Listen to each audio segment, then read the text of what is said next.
کیا تم نے نہیں دیکھا کہ جو لوگ آسمانوں اور زمین میں ہیں اللہ کی تسبیح کرتے رہتے ہیں اور پر پھیلائے ہوئے پرندے بھی، اور سب اپنی نماز اور تسبیح کے طریقے سے واقف ہیں، اور جو کچھ وہ کرتے ہیں سب اللہ کو معلوم ہے، اور آسمان اور زمین کی بادشاہی اللہ ہی کے لیے ہے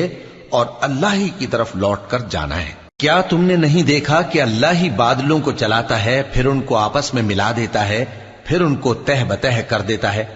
پھر تم دیکھتے ہو کہ بادل سے مے نکل کر برس رہا ہے، اور آسمان میں جو اولوں کے پہاڑ ہیں ان سے اولے نازل کرتا ہے، تو جس پر چاہتا ہے اس کو برسا دیتا ہے اور جس سے چاہتا ہے ہٹا رکھتا ہے، اور بادل میں جو بجلی ہوتی ہے اس کی چمک آنکھوں کو خیرہ کر کے بینائی کو اچ کے لیے جاتی ہے۔